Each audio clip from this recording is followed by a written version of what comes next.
Madam ती सीमा जातेवाकर म्हणजे त्या राहुल देशपांडेच्या बहिणीचं ज्या मुलाबरोबर लग्न ठरलं होतं ना, त्याची बायको. किडनीच्या लफड्यामध्येही त्याचा हात आहे असं FIR मध्ये दर्ज आहे. त्या राहुल देशपांडेचा स्पष्ट उल्लेख आहे त्याच्यात. हो, अशाने तिला असं वाटायला लागलंय की तुम्ही इथे मुंबईला दुसरी बाई करून ठेवली आहे म्हणून. मी असं वाटतो का? नाही ना. मग ताईला इथे बोलवून तरी घ्या ना. म्हणा मला मुंबईला घेऊन चल, तिथेच नेऊन सोड, माघारी येऊच नका असं म्हणताय. तू मोकळेपणाने बोलली नाहीस तर तुझ्या मनात काय ते कसं कळणार आम्हाला? बोल ना. म्हणजे माझ्याशी बोलताना तिला संकोच वाटत असेल. बोलतेस जरा तिच्याशी. मी बोलते. तुझी मामा दिसली होती आज कुठे? एका रेस्टॉरंटमध्ये. कोणी पोलीस इन्स्पेक्टर होता तिच्यासोबत. Police inspector? मी तुम्हाला वचन देतो की मी स्वतः जातीनं या केसमध्ये लक्ष घालेन आणि जर या केसमध्ये कोणी गैरव्यवहार केलाय असं जर मला समजलं ना तर मी ही केस तडीच नेईन आणि अन्याय झालेल्याला न्याय मिळवून देईन.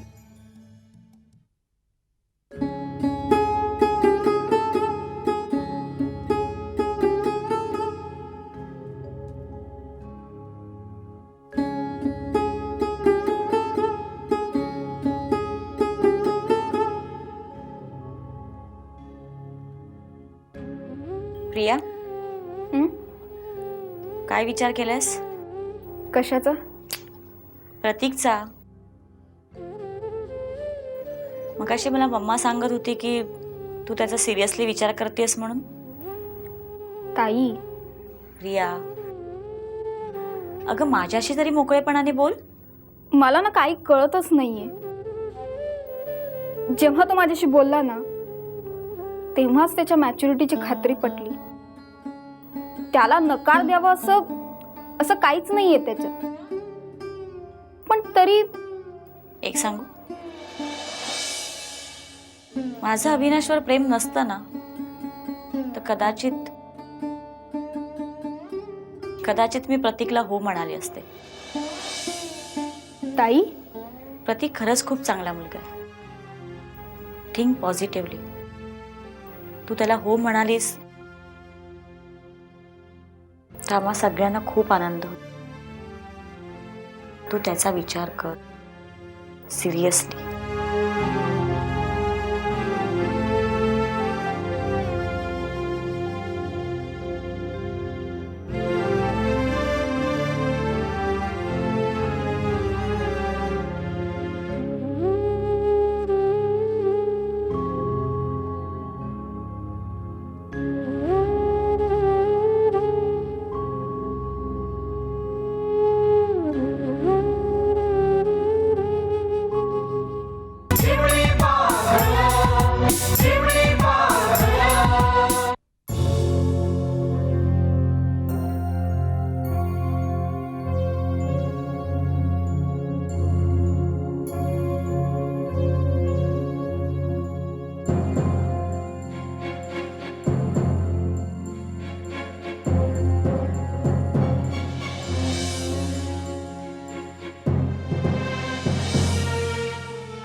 उद्या काय होणार.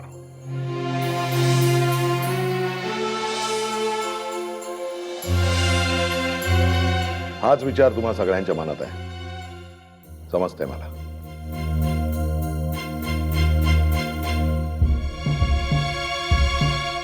पण एक सांगू, ज्या उद्याची धास्ती वाटेल अशा उद्याचा विचार आपण आज का करायचा.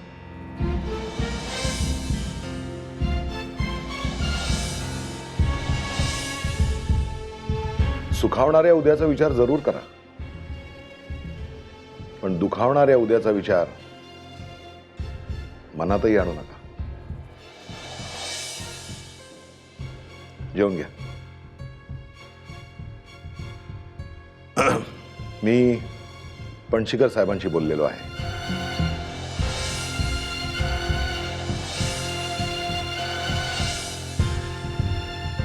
बँकेने जर माझ्या विरुद्धची चौकशी उद्यापर्यंत थांबवली नाही तर उद्याच बँकेनं दिलेला हा फ्लॅट बँकेला परत करायचा आणि निषेध नोंदवायचा हे मी ठरवलेलं आहे.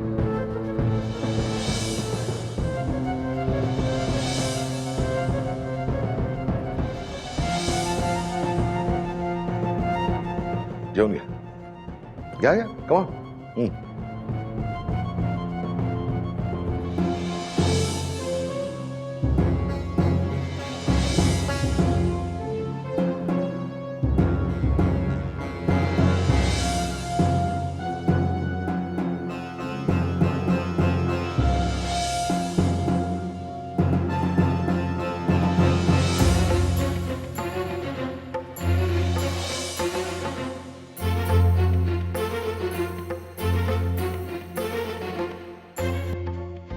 प्रिया, परांजपेंकडून सारखी विचारणा होते, काय उत्तर द्यायचं त्यांना. अगं हो किंवा नाही त्यांना कळवायला नको का. पप्पा पप्पा त्याने आधी ताईला पसंत केलं होतं आणि त्यानंतर तो मला कसं काय पसंत करू शकतो, हा प्रश्न मलाही पडला होता.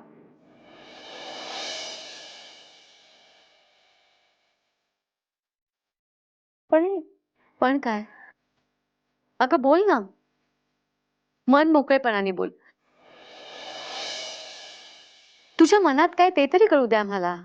मम्मा म्हणजे त्याचं फॅमिली बॅकग्राऊंड पाहता, त्याचं स्वतःचं शिक्षण पाहता, स्टेटस पाहता त्याला नकार देण्यासारखं काहीच नाहीये.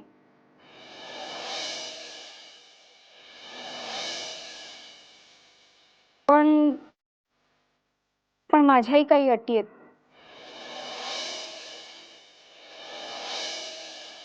आणि त्या प्रतीकला मान्य असायला हवे.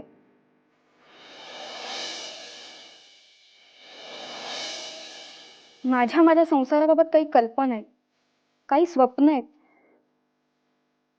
प्रत्येक माणूस वेगळा असतो, कुणाचा स्वभाव एकमेकांशी तंतोतंत जुळत नाही. अगदी नवरा बायकोचं नातंही त्याला अपवाद नाहीये, पण तरीही किमान अपेक्षा ठेवल्या जातातच ना. प्रिया, एक गोष्ट मला स्पष्ट सांग, प्रतीक कडून तुझ्या काय अपेक्षा आहेत. नाही म्हणजे तुझ्या अटी काय आहेत त्या आम्हाला कळायला नको का. पहिली आणि महत्वाची अट अशी की मला माझ्या संसारात कुणाचीही लुडबुड नकोय. अगदी त्याच्या आई वडिलांची सुद्धा.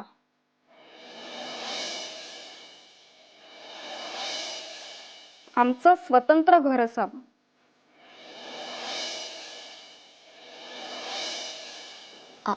अगं पण प्रतीक एकुलता एक मुलगा आहे आई वडिलांचा, तो कशी ही अट मान्य करेल? ते मला काही माहित नाही. जे मला वाटलं तेच मी सांगितलं आणि त्याला या अटी मान्य असतील तरच मी लग्नाला तयार आहे.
मॅडम,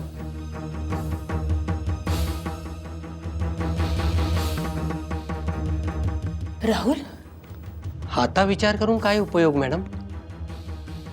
दिवाकर साहेबांचा जीव वाचलाय.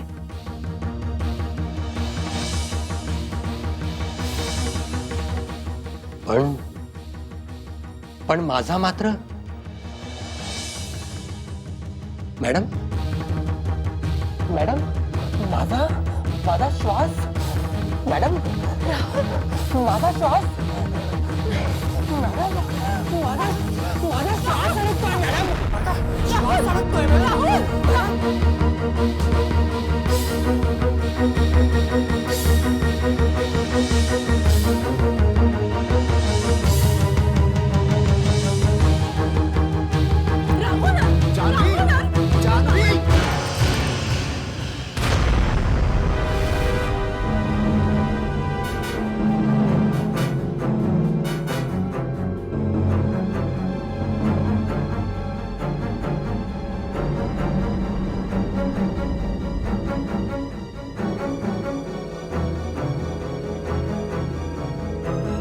हा राहुल कोण?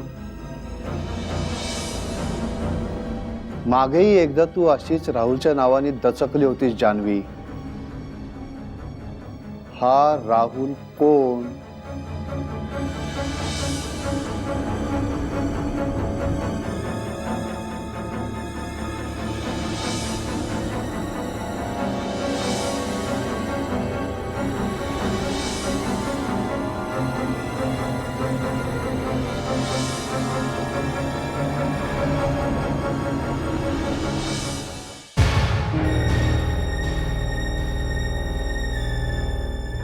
खा ना बाळा, घे.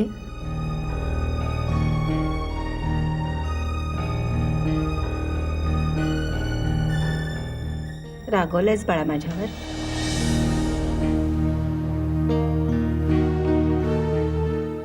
तुला आवडतो ना तसाच आमटी भात केलाय. घे रे. तू लहानपणी खात होतास, आठवतो ना तुला? तशीच केली आमटी मी. तुला आवडते ना? घे ना. अरे मग खा ना.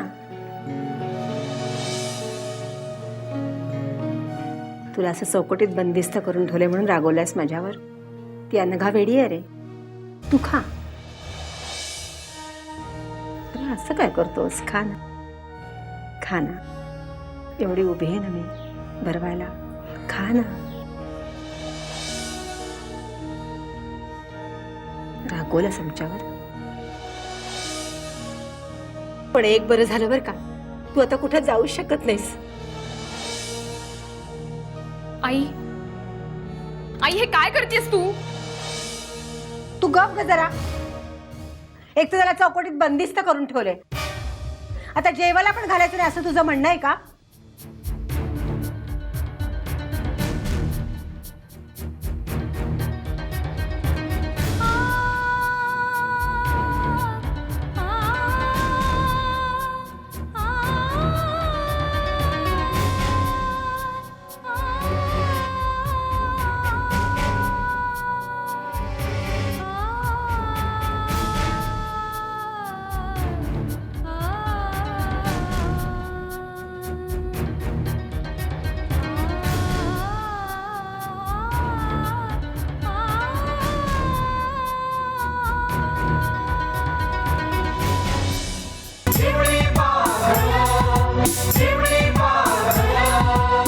दिनू दादा येणार असं सांगा धाडला त्यानं.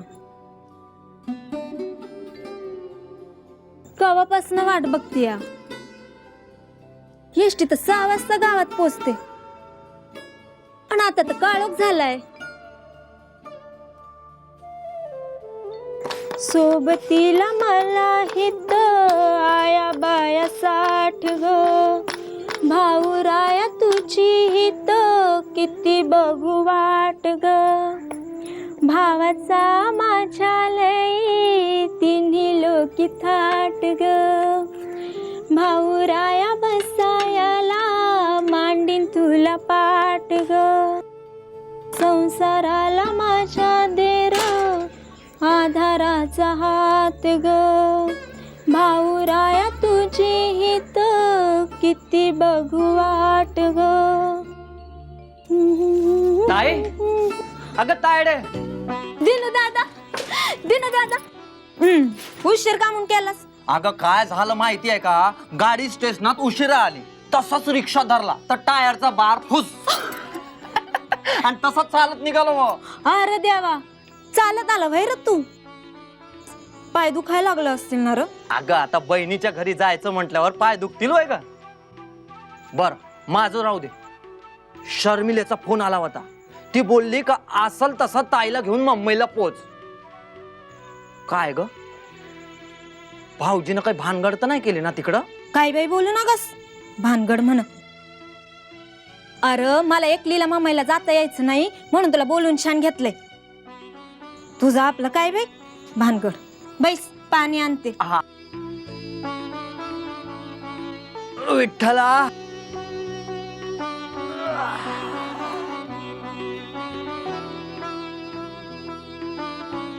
घे रे आणि आंघोळ बी करून घे. भाकऱ्या थापून झाल्यात, भाजीला फोडणी टाकली का जेवायलाच बस. अगं ते होईलच ग नंतर, पण मला आधी सांग, भाऊजीनं शर्मिले बरोबर सांगावा धाडला, तुझं दागिनं मागून घेतलं ते कशा पाहिजे ग? अरे आता हे समजा इथं बसून कळणार आहे व्हय? नाही, आपण सकाळच्या एसटीनं मुंबईला जाऊया. पर त्यांचं ठाव ठिकाण आहे ना तुझ्याकडं? नाही तर अरे मग कुठं हुडकायचं यांना? शर्मिलेकडे जायचं, पुढे तिच्या बरोबर भाऊजीच्या घरला. तसंच ठरवलंय आम्ही. असं व्हय. बरं तुला आंघोळीचं पाणी काढून देते, ये पटकन. हा, आणि भाजी फोडणीला टाक, मिरचीचा ठेचा आणि गुळ. अरे व्हय, आता तुझी आवड निवड लक्षात नाही व्हय माझ्या? ताई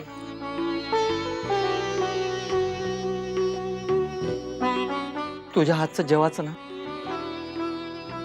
म्हणजे माईची लय याद येते. माय लहानपणी आम्हा पोरसनी सोडून गेली, पण जाता जाता तिनं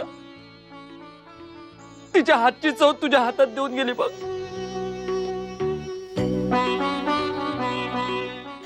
ये पटकन, मी पाठबीट मांडते.